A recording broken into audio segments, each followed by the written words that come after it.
Ser podcast. Somos lo que comemos. Depende de nosotros educarles desde niños en sus hábitos de alimentación para que crezcan fuertes y sanos. Pues no. En contra de lo que dicen las bienintencionadas campañas en favor de la alimentación saludable, mi niña está hecha de nueces, de tomates y pimientos de colores. Que muchos niños y niñas coman lo que deben no depende de cómo les eduquen en casa, depende de la renta de su familia. Crónica 24/7. No hay nada como los momentos en familia y nada como McDonald's para celebrarlos. Y siempre va a ser más barata la comida basura que la fruta. Eva Aguado. O la verdura o las legumbres. Ahora en Burger King, 2 por solo 7 euros. Hay datos de esta relación entre renta y alimentación sana. Según Save the Children, en los hogares con rentas más bajas hay una mayor probabilidad de que los niños y las niñas tengan sobrepeso, entre otras cosas porque los alimentos que más engordan muchas veces son los más asequibles. Episodio 128. En Crónica 24/7 te invitamos a hacer un paseo que demuestra eso, que el código postal de la infancia te expone más o menos a la hamburguesa y la pizza de franquicia y te facilita más o menos el juego al aire libre. Pruébalo por tiempo limitado y dime tú si sabe bien. Pollo. El paseo que refleja la desigualdad.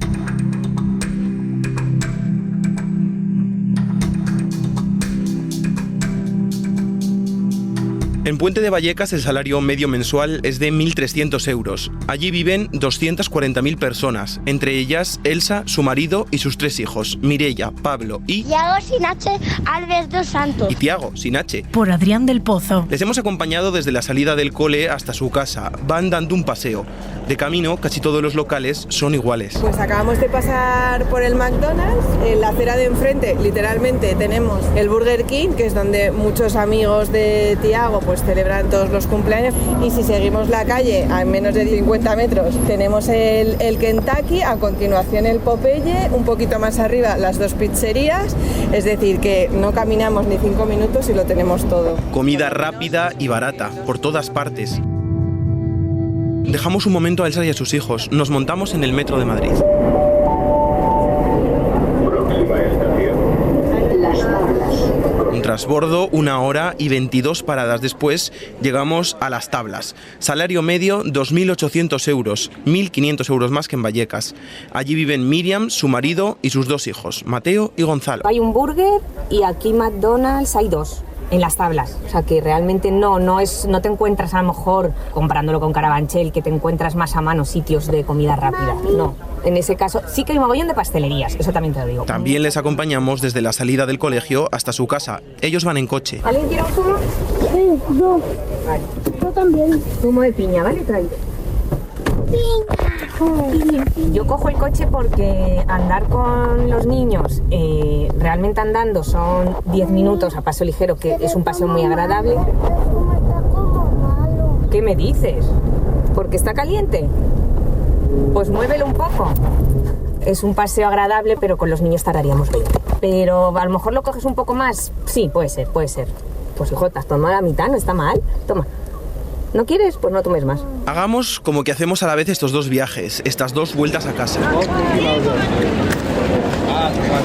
Está claro que los niños tienen ojos y tienen boca para pedir. En Vallecas... Ellos desde muy pequeño ven esos logotipos y saben perfectamente lo que es, ¿sabes? Y de hecho, como saben que hay opciones que son por 1 euro, ya son ellos mismos los que manejan mejor que nosotras la pantalla de los pedidos, que te dicen que hay cosas por 1 euro, que te dicen qué promociones hay en la aplicación del móvil. Entonces, claro, las marcas, pues en eso, claro, ya les fidelizan desde pequeños. Me gusta más ir al burger, pero el McDonald's, pues una cheeseburger, un Happy Meal, cosas de esas.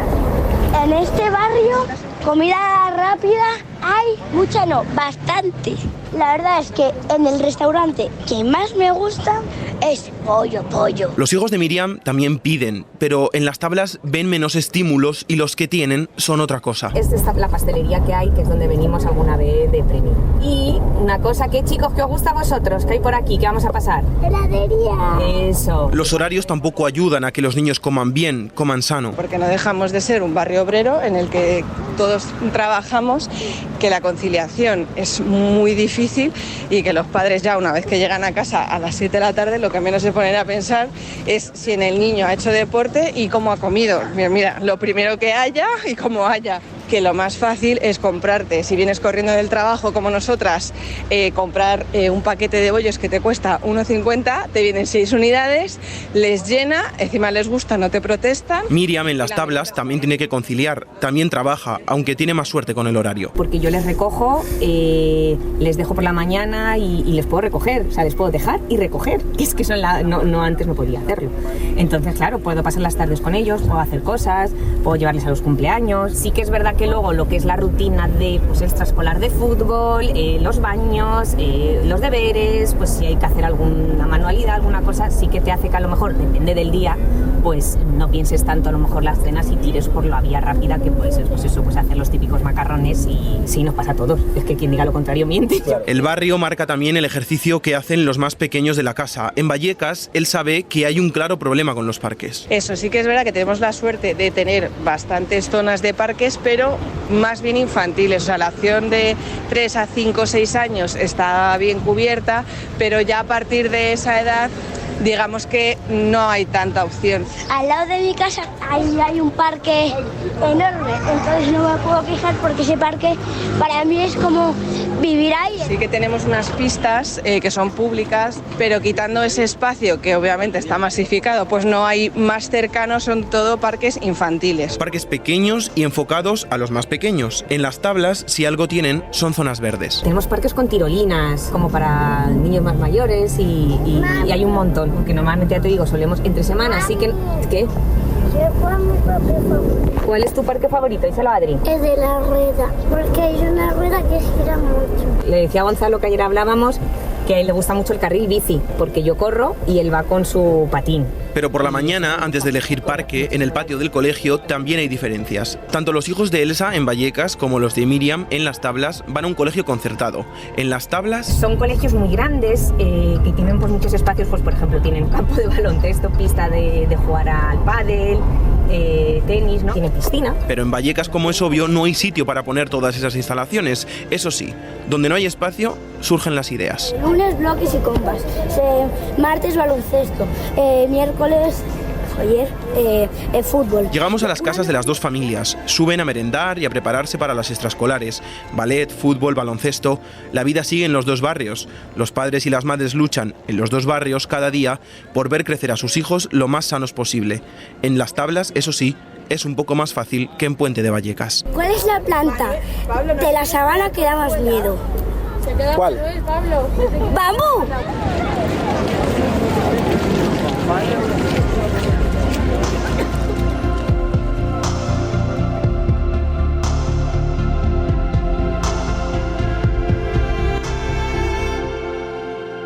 Crónica 24/7.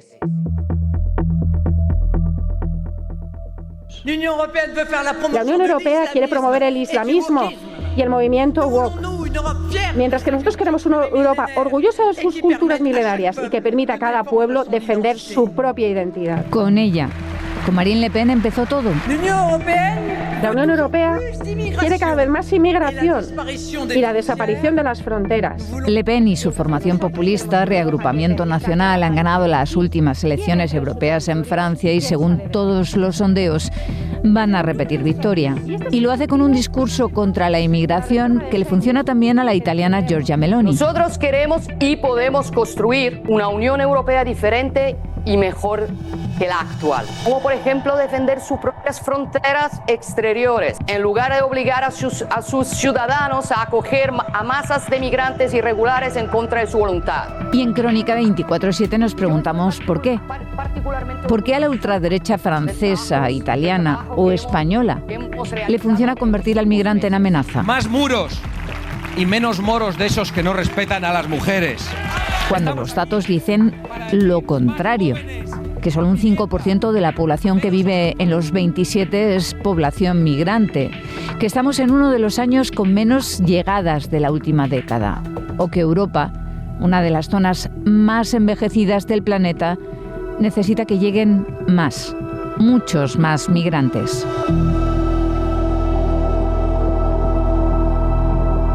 de muros y moros. Por Nicolás Castellano.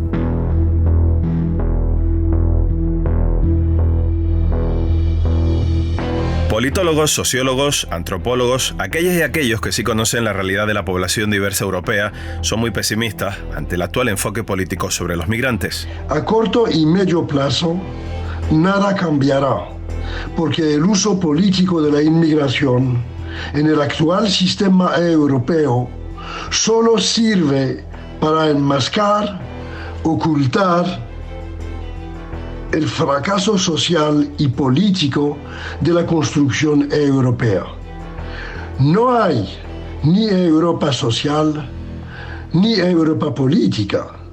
Ahí radica la crisis de Europa, que pagan en primera línea los inmigrantes indefensos. Y por eso la extrema derecha populista puede desarrollarse sin problemas. Es el análisis desde Francia, donde se esperan los mayores resultados de su historia para los racistas de Le Pen, de uno de los mayores expertos en esta materia en Europa, el politólogo, filósofo y escritor Sami Naïr, autor en 2006 de un libro que sigue estando muy vigente, Y vendrán.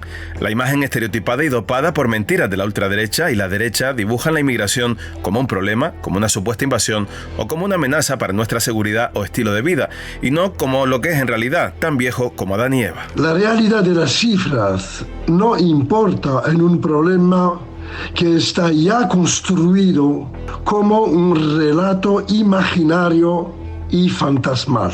Lo que importa es la percepción. Basta con ver dos caras negras para creer que haya invasión. La inmigración irregular es muy poco importante, mucho menos que en los años 90 o 2000. Para Naïr, la crisis de refugiados sirios de 2015 en el Mediterráneo cambió la percepción política y social de las migraciones, a pesar del esfuerzo en solitario de Angela Merkel. La ultraderecha y los medios consolidaron la idea falsa de la invasión. El uso de la supuesta amenaza migratoria es una marca de los Le Pen, que ganaron sus primeras elecciones en Francia, pero España no se va a librar de ello. En España estamos solo al comienzo del mismo problema. Estoy seguro que va a llegar la misma situación, que va a ocurrir la misma situación que en Francia. El caso de Italia, que se ha vuelto país de inmigración y que no tenía problemas de integración, desde ahora hace 15 años, volviéndose en país de inmigración exterior de gente que viene de África y de los países del este, ha visto desarrollarse una extrema derecha muy peligrosa ahora en el gobierno. No digo que España va a seguir la misma línea, pero el tema también se va a desarrollar en España. Alguien que intentó hacer otra política de inmigración más inclusiva y basada en no privar de derechos a nadie fue Ana Terrón, en su etapa como secretaria de Estado de Migraciones. Es una de las mayores expertas europeas en estas políticas, tiene larga experiencia en Bruselas, donde fue eurodiputada, y es licenciada en Ciencias Políticas. Efectivamente, Europa tiene un problema de demografía. Es una obviedad y las proyecciones nos dicen que vamos a declinar en población. Que eso tenga que ser cubierto con mano de obra inmigrante, yo diría que lo que viene no es mano de obra, lo que vienen son personas que se pueden integrar en nuestro mercado de trabajo, que pueden contribuir a que mantengamos un nivel de población razonable, pero son personas. Y de entrada lo que se requerirá para que entren por razones de empleo es que haya empleo decente para los nacionales y para aquellos que se incorporen en el mercado de trabajo, y segundo, que seamos capaces de remover las barreras que impiden una convivencia en comunidad que debe ser el objetivo último de la política de integración. Terrón pone el acento en que no hay competencias europeas sobre integración o modelos de convivencia y en lo único que se está llegando a un consenso europeo es en el control de fronteras. Alerta del uso utilitarista de los migrantes solo con fines económicos o demográficos. Se dirime en estas elecciones si vamos a mantener una Europa abierta, una Europa de derechos, una Europa de libertades, o vamos a una deriva autoritaria. La deriva autoritaria es más fácil de presentar si la restricción de derechos, si la restricción de libertades va dirigida a otros. Y en ese sentido la migración tiene una función importante. Es el otro sobre el que podemos actuar sin pensar en lo que vamos a perder todos, no solo los migrantes. Miguel Pajares, antropólogo y escritor, es el presidente de honor de la Comisión Catalana de Acción por el Refugio. Su visión es también muy pesimista. Vivimos un retroceso, dice, en políticas que ya eran muy restrictivas y represivas desde hace muchos años. Y además los partidos políticos están en bucle con las mismas políticas. En materia de política de migraciones y de asilo, lo que debemos hacer es salir de ese bucle de las políticas restrictivas. Digo bucle porque cuando los gobiernos hacen políticas tan restrictivas, tan basadas, como decía antes, en la idea de que la inmigración es una amenaza, difunden esta idea, promueven esta idea y la población también acaba inclinándose más hacia esa posición anti-inmigración y eso a su vez le da más votos a la extrema derecha, es decir, es un bucle. En lo que coinciden nuestros expertos es en huir del uso utilitarista de los migrantes solo con fines económicos o demográficos. Señalan que Europa vive en la contradicción entre el interés económico de usar a los migrantes para que la economía europea siga siendo próspera y el construir muros para que la gente no pueda entrar y ayudar a ello. Es curioso que la propia Comisión Europea haya dicho que entre el 2020 y el 2050 debían entrar 50 millones de inmigrantes en el territorio de la Unión Europea para mantener la economía. Porque ya se sabe que hay un problema que Europa tiene un problema demográfico muy grande y que es cierto que para mantener la situación de mano de obra, la relación entre población activa y población no activa, se necesita una entrada importante de inmigración. Y sin embargo, la misma Comisión Europea que dice esto está pues manteniendo unas políticas de inmigración como si esta fuera una amenaza, como si fuera algo de lo que tenemos que protegernos, es decir, unas políticas muy restrictivas. Eso solo se explica porque se ha cedido a las posiciones de más derechistas en esta materia, de los gobiernos más derechistas han impuesto sus criterios.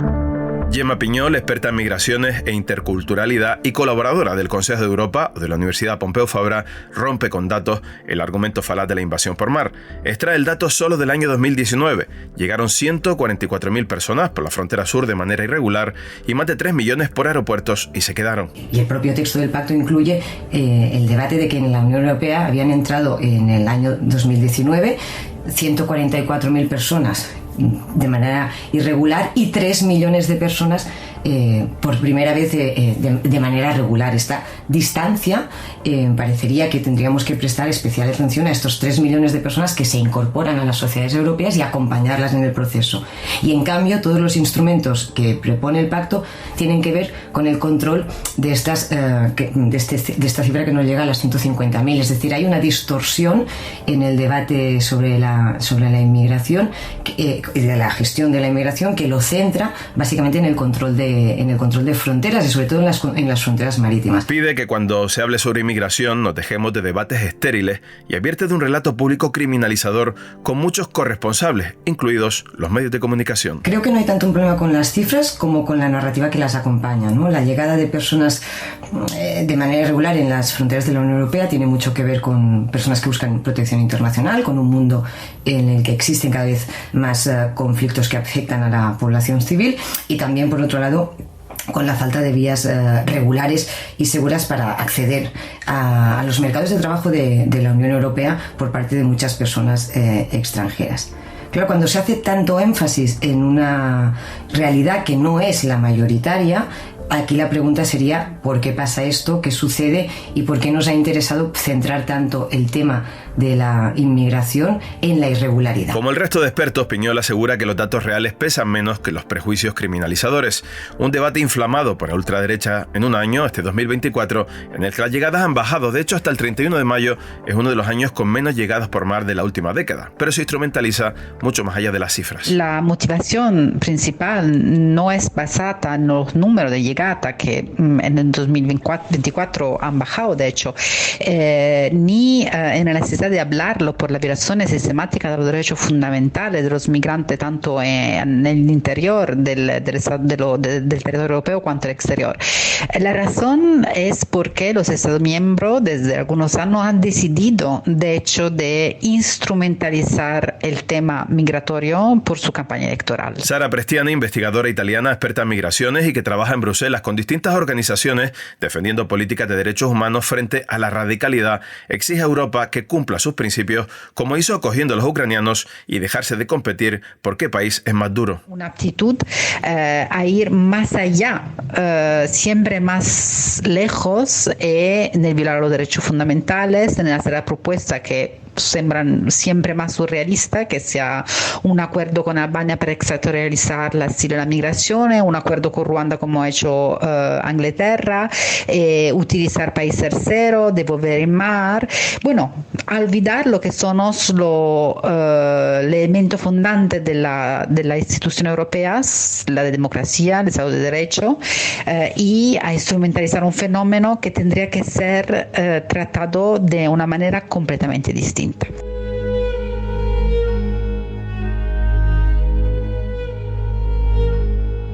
Instrumentalizar la inmigración, usarla para ocultar otras realidades políticas domésticas, algo que lleva siendo así desde hace más de un siglo, sobre todo cada vez que hay una crisis económica. Javier de Lucas, catedrático de Filosofía del Derecho, ha dedicado buena parte de su actividad académica y de análisis a estudiar las migraciones, y lo tiene claro. Es una herramienta de mucho peso en ese debate electoral, porque sirve para que quienes no afrontan la resolución de problemas reales como la vivienda, la inflación, el paro, etcétera, oculten esas deficiencias bajo la gran coartada de el debate, el pretendido debate migratorio. La falsedad de la idea de invasión ha hecho que Europa se centre en un debate de seguridad y de control fronterizo, de ahí el recientemente aprobado Pacto de Inmigración y de Asilo, y no en los derechos de los ciudadanos que ya están aquí entre nosotros. Y el olvido de que el objetivo de una política migratoria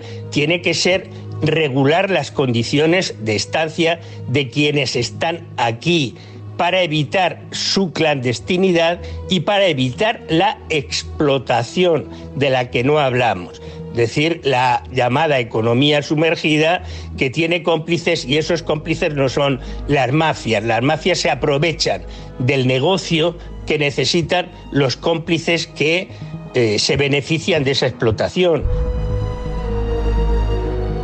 Defender la inmigración no solo por interés económico nuestro, romper la falsedad o el mito de la invasión y romper también los argumentos supuestamente amenazantes de nuestro modelo de convivencia.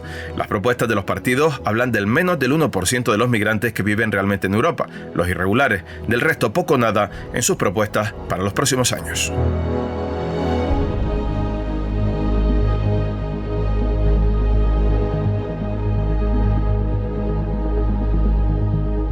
Crónica 24/7.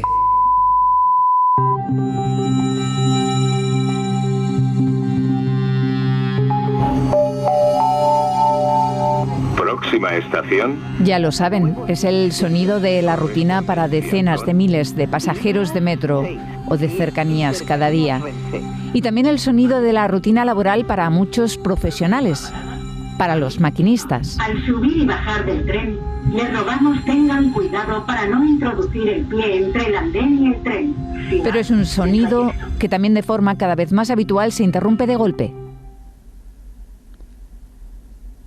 Se interrumpe con el silencio aterrador de las incidencias en la vía, que es el término que utilizan las megafonías para advertir de que el tráfico ferroviario se ha parado porque alguien se ha tirado al tren para acabar con su vida. En Crónica 24/7 hablamos hoy de la huella de dolor que dejan estos suicidios en la vía.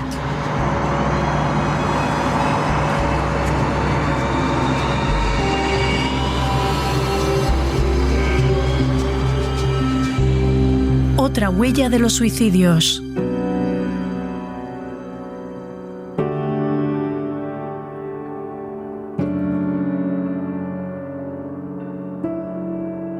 Por Gonzalo Loza. Yo estaba a punto, pues en una estación de Cataluña sí que a punto estuve de llevarme a una chica por delante, que en una estación de estas que se cruza de un andén a otro por los pasos que hay en la vía a nivel. Es Daniel Rojo, maquinista de Renfe desde hace 8 años. Que fíjate que han pasado ya años y me acuerdo perfectamente, si eso tiene un desenlace fatal, pues se te queda grabado para siempre. Ahora maneja trenes de cercanías en Bilbao en las 3 líneas existentes y que además se complementan con otros operadores como Euskotren o Metro Bilbao. Antes un maquinista arrollaba a una persona y le decía a la empresa, jo, qué circunstancia, ya te digo, y el día siguiente estaba en el tren. Iker Lezama trabaja en lo mismo, pero en el suburbano. Ahora, por suerte, el sistema ha cambiado, la empresa te ayuda, hay ayuda psicológica, tienes posibilidad de coger baja. Enfatiza en el videopodcast de Radio Bilbao, Sí Soy.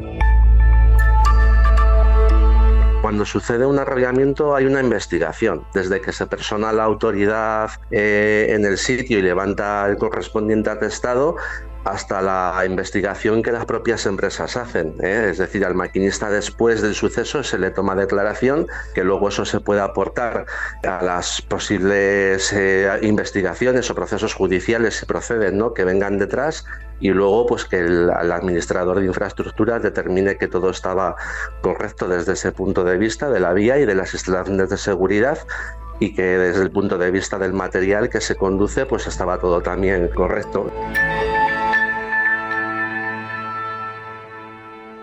Tirarse a las vías no es un método de suicidio importante numéricamente en España, según varios expertos. Si estás ambivalente, si estás sufriendo mucho, pero en realidad no quieres morir, no te resulta muy difícil tomar esa decisión, optarás por un método menos letal y de más rescatabilidad, como puede ser medicamentos y estar pues cerca del teléfono, en fin, ese tipo de cosas. Cristina Blanco es la presidenta de la Asociación Vasca de Suicidología y directora de un máster sobre esta materia en la Universidad del País Vasco. A pesar de haberlos pedido, desconoce los protocolos de las compañías ferroviarias, pero parten todas de una misma situación. Tienen un trauma a lo largo, pues no lo sé, posiblemente de toda su vida, y en especial los maquinistas, porque lo ven muy cerca, lo ven ahí y no pueden hacer nada. Trenes de cercanías que conducimos habitualmente a una velocidad de 100 km por hora, que se puede alcanzar en algún punto de la red, necesitan 300 metros para poder frenar en una parada de urgencia, que se llama, que es la aplicación máximo del freno que hay. Y el maquinista no sabe en qué punto de la red se puede tirar una persona ni tampoco puede preverlo. Mónica Salgueiro es psicóloga y miembro del grupo de trabajo de conducta suicida en el Colegio de Psicología de Vizcaya. Para hacer esa intervención en crisis, pues es necesario conocer las secuelas que puede ocasionar, el tipo de impacto emocional que supone, el tipo de actuaciones que podemos llevar a cabo, porque para cada persona van a ser diferentes. Hay personas pues que en ese primer momento necesitan con urgencia, que luego acaban resolviendo bien. Hay personas que da la sensación de no necesitar nada y sin embargo con el tiempo pues igual una situación parecida o el tener conocimiento, por ejemplo, de que una persona conocida ha tenido un evento similar, pueden ir como sumándose, ¿no?, y aumentando pues esos miedos o esta mayor vulnerabilidad y generar problemas a posteriori, ¿no? Por eso pide que también se apueste por la prevención. Todavía vamos como un paso por detrás porque nos estamos centrando mucho en algunas actuaciones cuando los problemas ya han ocurrido y estamos perdiendo la oportunidad de llevar a cabo actuaciones de tipo preventivo. Y todo esto en un contexto en el que el número de suicidios en España no deja de crecer. Según los últimos datos, los de 2022, 4.227 personas se quitaron la vida.